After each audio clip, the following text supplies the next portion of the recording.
In today's episode, we're going to be making ginger beer. Just came back from my local greengrocer. Sorry about the background noise, the washing machine is running, so hopefully you can hear me. But I've got ginger, quite a lot of ginger, these two huge chunks of ginger. So these are these Thai bird's eye chilies, which I wanted to put maybe one in with the ginger beer to give it some spice. I got some lemongrass because I wanted to try and make a lemongrass, basically just like a very refreshing light lemongrass beer aid thing. And then I got some passion fruits. Don't know what I'm gonna do with those yet. Probably try and add them to the lemongrass maybe. Let's do the ginger first. I'm just gonna break this up so you can get all the dirt out, and then I'm gonna wash this, but I'm gonna leave the skin on. Just gonna fill this with cold water.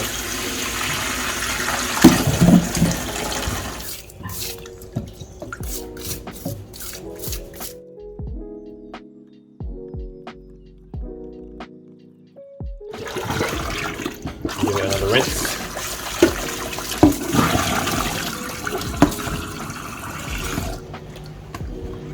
Really drain everything off, and then let's get back to here. Right, so the idea is that we're going to cut this up. Doesn't have to be too fine, because I want to blend it just to make sure to get all of the goodness out of it. And that'll make the flavor really nice and strong. Oh, I should mention, I'm only going to use half of this in ginger beer, the other half I'm going to be fermenting. So I'm going to be fermenting the other half into like a ginger paste, which I will be doing in this episode as well. I need a bowl to put those in. You know what, I'll put them straight into the blender. Got a blender here. I'll put these right straight into here. Maybe I should do lemongrass in with the ginger as well.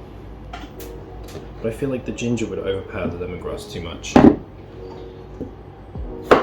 I really enjoy the taste of lemongrass by itself, so I do kind of want to keep that lemongrass for its own thing. We'll do this much ginger for now, and then I'll blend it and then I'll weigh it, and then depending on the weight, that's how I'll add my water. I think I have my ratio here somewhere. I should probably have a more permanent place to put these ginger beer right. Put my ratio. Okay, ginger and root beers. I have it written down here. So for every 100 grams of ginger, you want 1 liter of water and 100 grams of sugar. So equal parts sugar and ginger, and then 1 liter of water. We'll do a single green bird's eye chili, but I'm going to take the seeds out because I don't want it to be too spicy. I'm just going to put a glove on my hand, which is going to be handling the chili. Cut this chili in half, and then scrape this out. It's a nice thing about this knife, it has a rounded edge, so actually it's quite good for just scraping chili seeds out.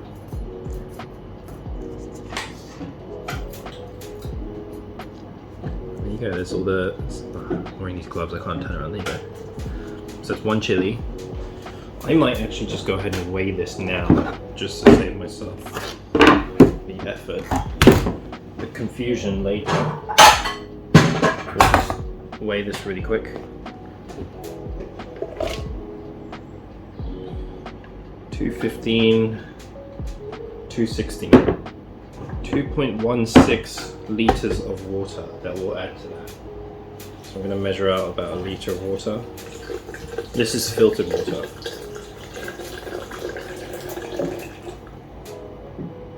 It's about 800. 800 will do. We'll just subtract 800 from 2.16.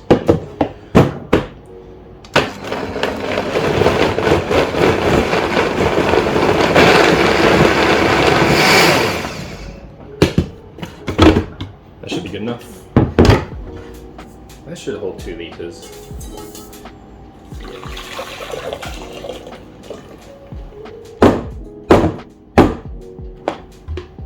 We put in 800 before, So 2000 minus 800 is 1200. So I'm gonna go get 1200 milliliters of water.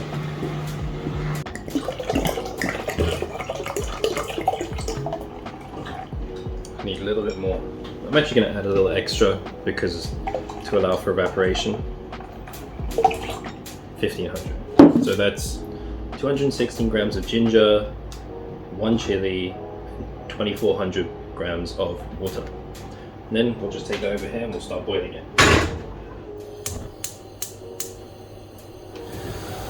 So what I'm going to do is I'm going to bring that up to temperature, and then I'm going to add 200 grams of sugar and dissolve that in. Probably use brown demerara sugar. So I'll weigh out 200 grams of this sugar, mix it in once this is hot, cook it for another about 5-10 minutes, and then let it cool off completely.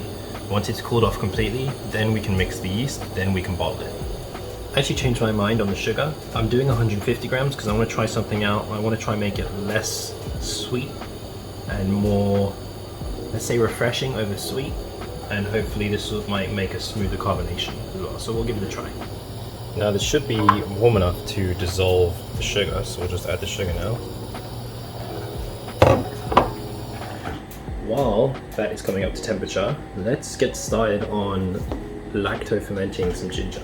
So for that same ginger, this time I'm gonna peel it.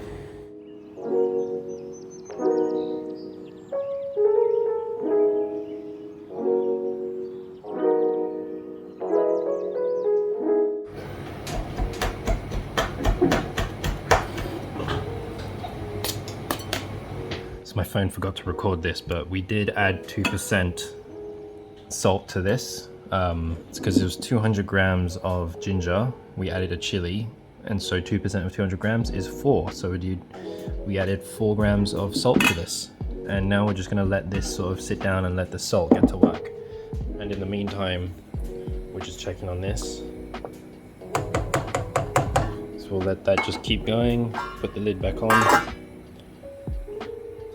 And yeah, we'll come back when that's boiling.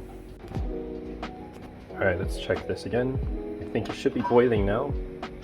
Yeah, it's boiling quite a bit, so I'm going to bring that right down to as low as possible, and then just we'll let that go for like 10 minutes of that boiling, and then we'll turn it off and we'll let it cool down completely. And then we'll check on this. Lots of liquid coming out, that's good. Okay, this has been boiling for probably like 10 minutes, so we're going to turn this off. We'll take the lid off so that it can cool off faster. We'll just leave that to cool off. While that's going, we'll take another look at this. So I'll probably add some water to this, and then we will add a salt solution. So once again, filtered water, 100 grams, which 2% of is 2 grams. Just to make things easier, so I'll add an extra 2 grams of salt. There you go. I'm using gloves because I don't want to get chili all over my hands, and I have a cut on my finger, so I don't want to get like chili in there. That's gonna friggin' suck. So the idea with this is to ferment this and then blend it into a paste, and then to use it on things like fish or chicken, or just as sort of like a extra ingredient in like marinades and stuff. I think it'll work really well. And I think at this point we can put this into a container now. I have this, which might do. That should fit. That should all fit in there. So we'll get all the ginger bits in there, really push it down. Make sure everything is pushed down, there's no air. We'll get the juice in there. Oopsie, spilled a little bit. Doesn't matter. More of the liquid will come out of the ginger over time. Yeah. Wipe this down. Take this, wipe this. So another thing I'll do is I'll take some plastic wrap and then push it in. If it'll stop sticking to the glass. And that should just keep a lot of the oxygen off of the ginger. And that should stop any bad molds from forming. And then we'll push the lid on, and then this will go in the fermentation corner. So we'll put this over here. The sauerkraut from the last episode has overflowed a little bit, but we'll actually fix that right now.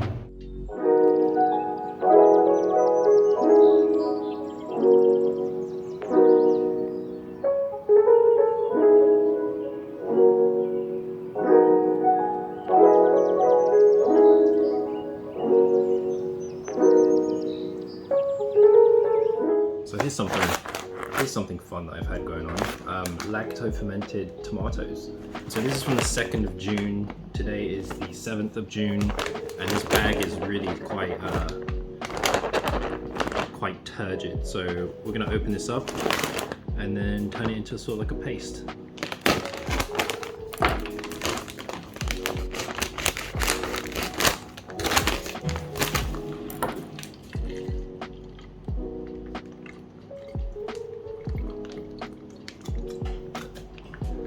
We'll add a piece of garlic, maybe 2.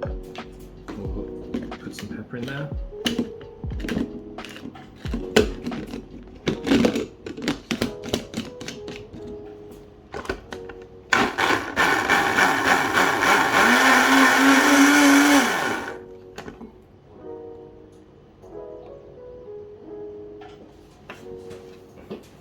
So this is using that same method of 2% salt, except I just put it right onto some tomatoes and then vacuum sealed it. Those have been going for a few days as well, so it's definitely salty. Still got the sweetness of the tomato, but obviously with the garlic and the pepper that I just added, it does change it quite a bit. But I think adding this to a big sauce without adding any extra salt would be quite good.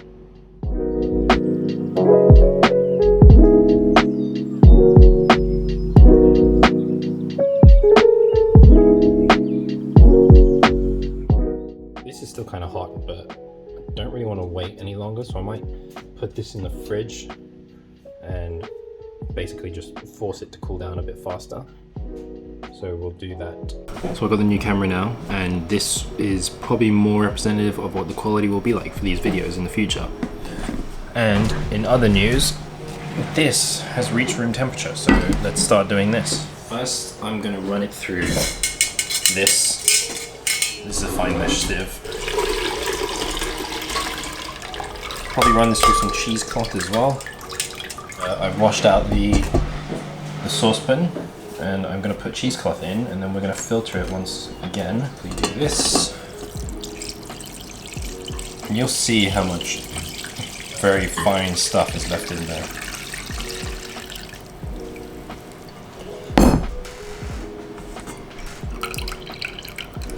You can see that, all that extra stuff there. I'll take a tiny bit, pour it in here.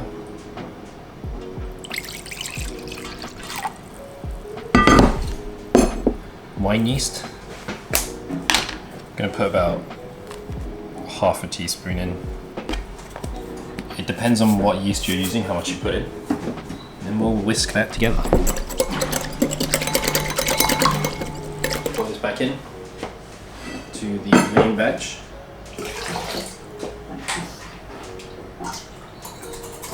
Make sure you get all the yeast off the bottom of the bowl. Mix that up. So the way I'm going to do this is using these beer bottles. Got chemical sanitizer. Pour a little bit in each one. A little bit in that one. So I'm just going to shake these up. Pour them out. This is a no-rinse sanitizer, so I don't need to worry about the excess residue. See them? Just drop them in. Leave them in until I need to use them. Sanitize the funnel too.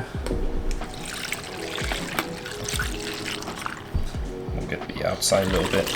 That will touch the bottle. So just going to fill these one by one, and then we'll cap them all together.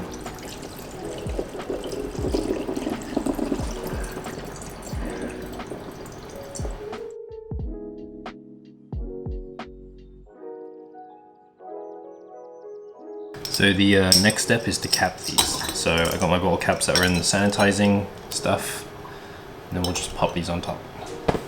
And then we'll take this bad boy, put it on, press it down, and those are sealed. Super easy.